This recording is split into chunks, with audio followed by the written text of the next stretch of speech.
Assalamualaikum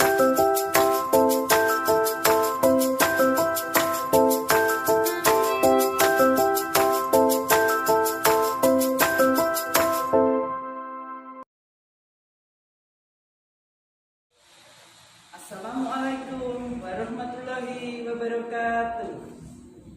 Selamat pagi anak-anak. Bagaimana kabar kalian di rumah? Baik-baik saja bukan? Ya, kalian harus baik-baik saja. Karena pada masa pandemi ini kita harus selalu semangat. Semangat pagi, pagi, pagi, pagi. Kita harus tetap semangat. Nah, anak-anak, pertama-tama nanti kalian absen dulu. Absen bisa kalian kirim lewat WA group dengan cara kalian foto gambar kalian, kemudian kalian kirim ke WA group biar ibu dapat melihat siapa-siapa yang telah mengikuti pelajaran ini dan siapa-siapa yang belum mengikuti pelajaran ini. Pada pembelajaran kali ini kita akan belajar ke tema 4, subtema 3 pembelajaran 1, yaitu cara memelihara peredaran darah pada manusia. Anak-anak, pada tema ini yang pertama-tama kalian akan dikenalkan kepada tujuan pembelajaran yang akan dicapai. Tujuan pembelajaran kita kali ini yaitu 1. Siswa dapat mengidentifikasi macam-macam gambar cerita. Yang kedua, siswa dapat menyebutkan langkah-langkah membuat gambar cerita. Yang ketiga, siswa dapat membuat pantun hasil karya pribadi dengan rima yang tepat.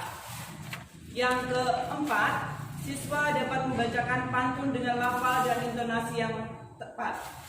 Yang kelima, siswa dapat menyebutkan penyakit yang mempengaruhi organ peredaran darah pada hewan.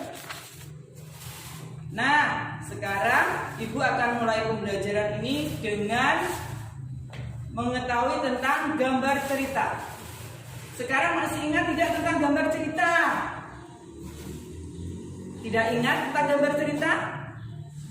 Gambar cerita adalah suatu gambar yang menceritakan tentang suatu cerita atau kejadian, bisa dalam bentuk lukisan ataupun bentuk gambar. Jadi dalam gambar cerita tersebut kita bisa membuat gambar cerita itu dengan bentuk lukisan ataupun dengan bentuk gambar di buku gambar ataupun di media yang lain. Kemudian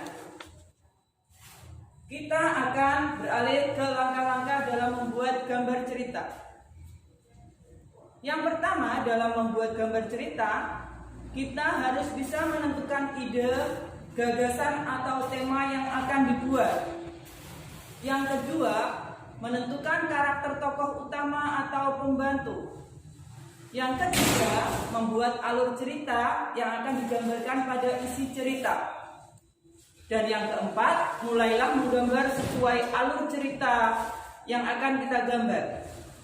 Jadi yang pertama tersebut, ketika menentukan ide, gagasan atau tema, kita sudah harus mempunyai gambaran. Apa nanti yang akan kita gambar pada gambar yang akan kita buat. Yang kedua, mengenai karakter tokoh. Biasanya dalam suatu gambar cerita ada karakter tokoh yang baik dan ada juga karakter tokoh yang jelek, protagonis dan antagonis. Kalau kita kembali ke pembelajaran yang terdahulu, kemudian kita membuat alurnya dari alur yang maju ataupun alur yang mundur. Setelah itu mulailah kita gambar ceritanya. Nah, setelah belajar tentang gambar cerita, kita akan belajar tentang pantun. Masih ingatkah anak-anak tentang pantun? Masih? Pasti masih ingat lah. Kemarin kan kita habis belajar tentang pantun. Ya, salah satunya itu apa? Pantun? Ya, pantun adalah puisi lama yang mempunyai ciri-ciri satu bait terdiri dari 4 baris. Kemudian satu baris bisa mempunyai 8 sampai dengan 12 suku kata. Kemudian pantun juga mempunyai rima. Apa yang dimaksud dengan rima? Rima adalah persamaan bunyi akhir pada pantun. Kemudian rima itu macamnya juga banyak. Ada yang bersajak A B A B, ada yang bersajak A B B A, dan juga ada yang bersajak A A B B, dan ada juga yang bersajak bebas.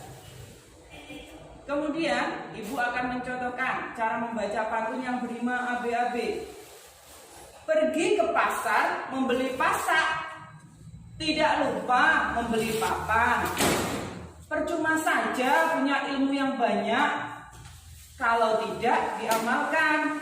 Nah, itu salah satu contoh pantun yang berima A B A B. Kenapa dinamakan rima A B A B? Karena pada bait yang pertama tadi, pada baris yang pertama tadi, pergi ke pasar membeli pasak. Kemudian pada baris yang ketiga, percuma saja punya ilmu banyak.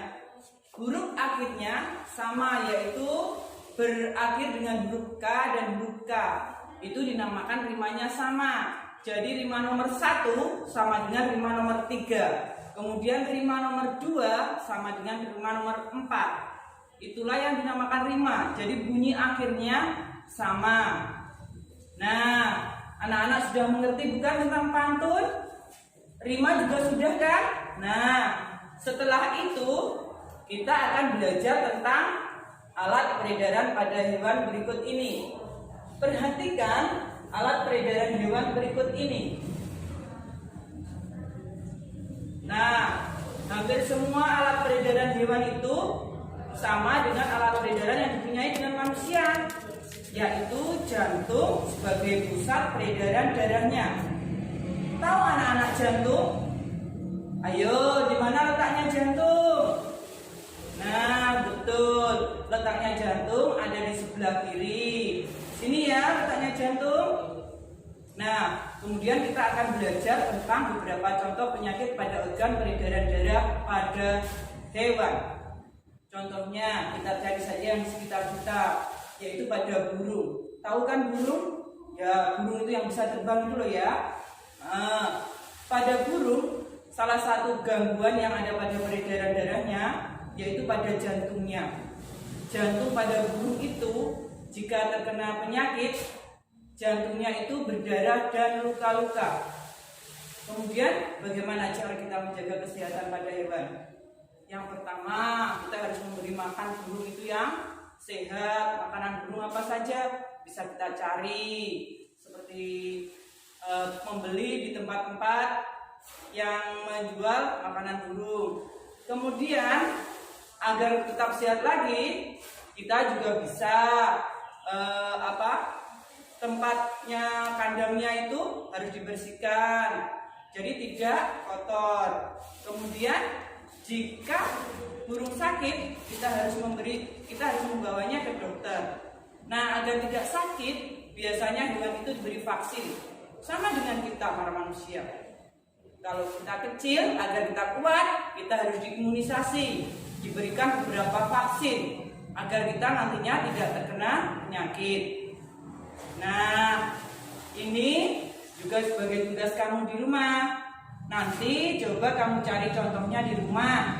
Hewan apa lagi yang terkena penyakit organ peredaran darah pada hewan. Kemudian kamu bisa menanyakan pada orang tuamu atau kakakmu. Kamu cari saja hewan yang ada di sekitarnya. Nah, anak-anak, kita sudah pada tahap akhir nanti. Ibu nanti akan memberikan tugas pada kalian.